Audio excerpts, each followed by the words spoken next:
Creta Hyundai a été introduit pour la première fois localement en 2017 et a été mis à jour en 2018 lorsqu'Hyundai a commencé à introduire une série de nouveaux modèles, ce qui a abouti à une gamme de produits SUV à 5 personnes.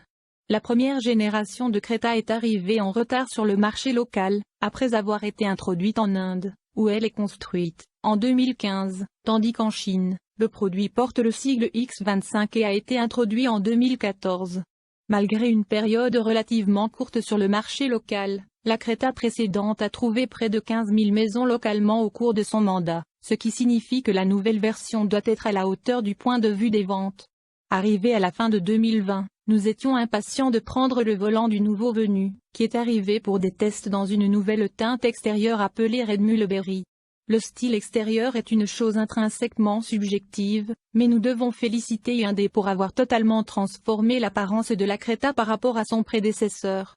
À l'avant, il ressemble maintenant plus étroitement à ses cousins Kona et venu avec les phares à LED de forme unique situés sous les feux de jour de chaque côté de la grande calandre de la marque, qui domine le design de l'avant. Le profil latéral est caractérisé par l'option de peinture bicolore avec un toit noir, les passages de roues carrées, des jantes en alliage de 17 pouces et une ligne d'épaule qui crée un demi-cercle près de la porte arrière vers le pare-choc arrière. L'arrière est peut-être la partie la plus polarisante de l'extérieur, avec des feux arrière nets et segmentés ainsi qu'une barre lumineuse qui s'étend sur toute la largeur du coffre sous la lunette arrière. L'extérieur audacieux est sûr d'être un succès ou un échec, mais une chose est sûre, il en tire certainement l'attention. L'habitacle a un aspect et une sensation de qualité, avec des sièges recouverts de pseudo-cuir confortable et de soutien. Les arrières pliables en deux parties s'inclinent également vers l'arrière pour plus de détente. Le centre de commande est configuré de manière judicieuse et les plastiques environnants sont convenablement élégants. L'équipement correspond à celui du segment et comprend un port 12 volts et 2 USB de chargement, à l'avant et à l'arrière pour éviter les querelles de charge familiale. L'intérieur a ce facteur de bien-être très important. 3 moteurs sont proposés, 2 4-potiers de 1,5 litres avec 84 kW à la pression. L'essence normalement aspirée rend 143 Nm et le turbo-diesel 1.2 143 Nm plus 1. J'ai emballé le modèle 1.4T essence de premier plan avec 103 kW et 242 Nm de puissance turbo à essence qui ne me sentait pas beaucoup accablé par le poids qu'il portait. Tous les moteurs sont connectés à des transmissions automatisées, une CVT pour le 1,5 aspiré naturellement, un 6 vitesses régulier pour le diesel et un double embrayage à 7 vitesses pour le 1.4T. La boîte automatique est bien échassée à travers ses nombreux rouages pour compenser la charge supplémentaire sur les sections vallonnées. Il a renvoyé une consommation moyenne de 7,3 litres pour 100 km sur son réservoir de 50 litres. La qualité de la conduite et le confort du haut du tiroir tandis que le moteur est suffisamment volontaire et raffiné, avec une verve étonnamment forte pour les dépassements décisifs ou la poursuite des couvre-feux de verrouillage.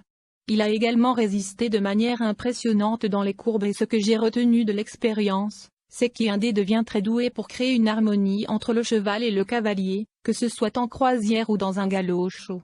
L'espace de chargement nous a fait défaut pour les vacances, mais c'est un compagnon familial assez pratique au quotidien. Tous les multisegments Creta sont exclusivement à traction avant, mais à l'arrivée à destination, une allée inclinée et herbeuse boueuse par une forte averse a remis en question cette logique. Il a fallu le désengagement de l'anti-patinage et l'élan de la fronde pour atteindre la porte.